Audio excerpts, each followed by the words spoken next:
మెదక్ జిల్లా నర్సాపూర్ ఎమ్మెల్యే సునీతా లక్ష్మారెడ్డి స్వగ్రామం శివంపేట మండలం గోమారం గ్రామంలో అర్ధరాత్రి ఉద్రిక్తత చోటు చేసుకుంది. గణపతి నిమజ్జన శోభాయాత్రలో భాగంగా కాంగ్రెస్ శ్రేణులు ఎమ్మెల్యే ఇంటి వద్ద టపాసులు పేలుస్తూ హంగామా చేశారు. దీంతో బీఆర్ఎస్ నాయకులు వారిని అడ్డుకోవడంతో ఇరు వర్గాల మధ్య తోపులాట జరిగింది.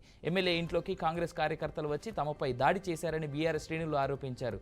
పోలీసులు జోక్యం చేసుకుని ఇరు వర్గాలను చెదరగొట్టారు. అయితే ఈ విషయం తెలుసుకున్న మాజీ మంత్రి హరీష్ రావు ఎమ్మెల్యే సునీతా లక్ష్మారెడ్డి ఇంటికి వెళ్తున్నారు. కాసేపట్లో ఆమె ఇంటికి చేరుకొని పరామర్శించనున్నారు.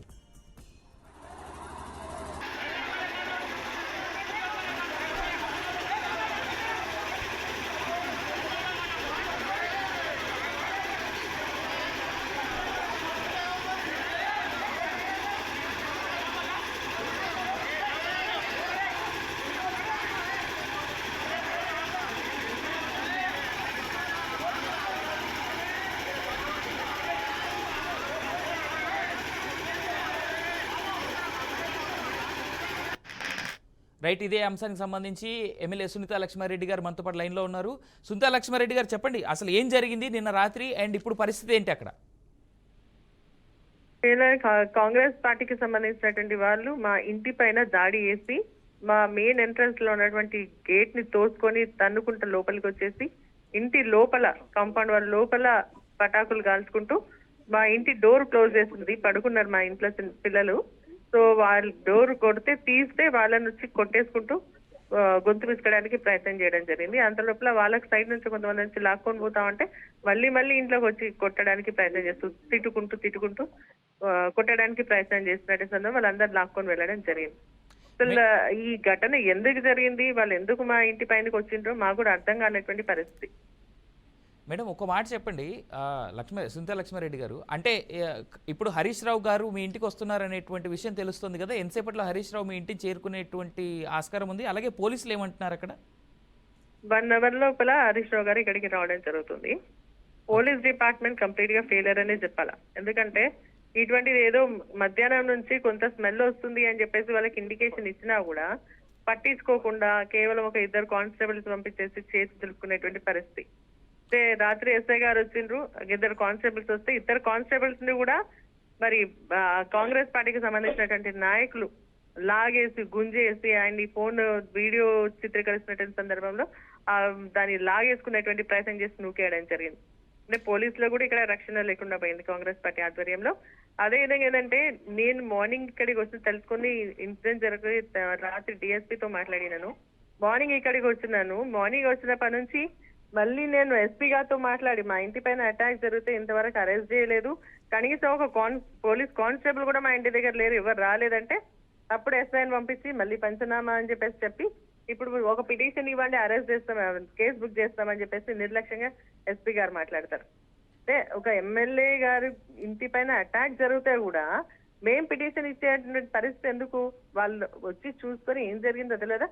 రాత్రి ఎస్ఐ ఉన్నారు, తర్వాత మన కానిస్టేబుల్స్ వచ్చినారు, వాళ్ళందరికీ తెలిసిన తర్వాత కూడా పిటిషన్ నిర్లక్ష్య ధోరణితో పిటిషన్ ఇవ్వండి మేము కేసు బుక్ చేస్తాము అంటే నేను అదే చెప్తానని ఇప్పుడు ఎవరైతే వచ్చి అటాక్ చేస్తుండో వాళ్ళపైన, దీని వెనకాల ప్రోత్సహించినటువంటి వాళ్ళపైన కూడా అటెంప్ట్ మర్డర్ కేసు బుక్ చేయాల్సింది. ఎందుకంటే ఒక ఎమ్మెల్యే ఇంటి పైన వచ్చి వాళ్ళు ఎంత ధైర్యంగా మరి ఈ ఘటనకు పాల్పడ్డారో వాటిపైన తప్పకుండా యాక్షన్ ఉండాలి.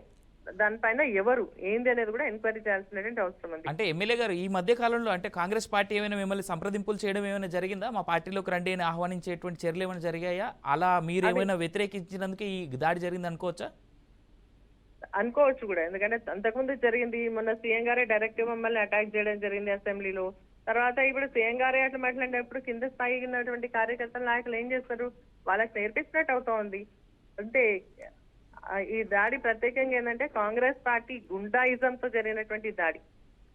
ఇప్పటికీ మా పిల్లలందరూ కూడా మాకు సంబంధించిన యూత్ కానీ స్టేటస్ పెట్టుకుంటా ఉంటే వాళ్ళని కూడా దౌర్జన్యంగా మీ స్టేటస్ పెట్టుకుని మీ సంగతి చూస్తామని ఫోన్లలో బెదిరిస్తున్నారు. ఎంత దౌర్జన్యం అసలు ఎక్కడ చూడలేదు ఇప్పటివరకు.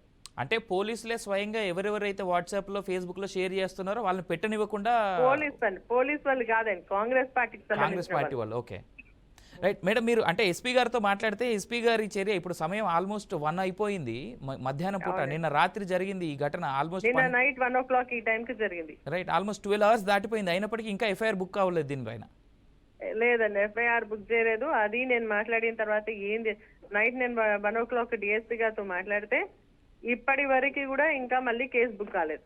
రైట్ వస్తున్నాం, చూస్తున్నాం, పంచనామా చేస్తున్నాం, ఎంక్వైరీలు చేస్తున్నాం, సాక్ష్యాలు తీసుకుంటున్నాం అంటూ కాలయాపన చేస్తా ఉన్నారే తప్ప ఇంతవరకు ఎవరిని కూడా కేసు బుక్ చేయలేదు, అరెస్ట్ చేయలేదు. రైట్ కేటీఆర్ గారితో మాట్లాడే ప్రయత్నం ఏమైనా చేశారా? కేటీఆర్ మాట్లాడినారు, కేటీఆర్ గారు మాట్లాడినారు, హరీష్ రావు గారు మాట్లాడినారు, మా పార్టీకి సంబంధించిన ముఖ్యులందరూ కూడా మాట్లాడుతున్నారు. రైట్ అంటే దీనిపైన మాట్లాడినారు. దీనిపైన రాష్ట్ర డీజీపీకి ఏమైనా మీరు కంప్లైంట్ చేసేటువంటి ఆస్కారం ఏమైనా ఉందా?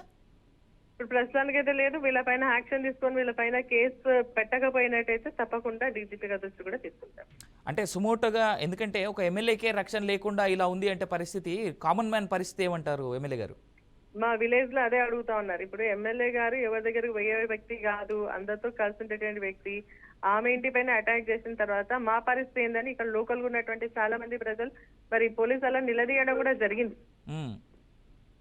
అదే చెప్తున్నాను, ఈ కాంగ్రెస్ పార్టీ హయాంలో ఎవరికి రక్షణ లేకుండా పోతుంది. ఇటు ఎమ్మెల్యేస్ కి లేదు, అటు ఎంపీస్ కి లేదు, ఎమ్మెల్సీలకు లేదు, పోలీసులకు లేదు, ప్రజలకు లేదు, ఎవరికి రక్షణ లేకుండా పోతుంది. అంటే కేవలం మిమ్మల్ని, అంటే ఈ మధ్య కాలంలో బీఆర్ఎస్ ఎమ్మెల్యేలు అందరిపైన ఈ విధంగా మనం రీసెంట్గా చూసాం, అరకపూడి గాంధీ వివాదం కావచ్చు, ఇంకోటి కావచ్చు, ఇలా కేవలం బీఆర్ఎస్ లీడర్లనే టార్గెట్ వెనకాల ఉన్నటువంటి కారణం ఏమైందంటారు మీరు? అంతే ఇంకా, అంటే అధికారం మాది ఉంది, మాది నడవాలా, వీళ్ళు ప్రశ్నిస్తా ఉన్నారు, వీళ్ళు గట్టిగా ఉంటున్నారు, వీళ్ళని ఏ విధంగానైనా డిమారలైజ్ చేయాలా, అయితే వీళ్ళు మాట్లాడరు, సపోర్ట్ చేయాలన్న ఆలోచనతో చేస్తున్నటువంటి దాడిగా మనం అనుకోవచ్చు. Right, thank you so much అండి సునీతా లక్ష్మారెడ్డి గారు.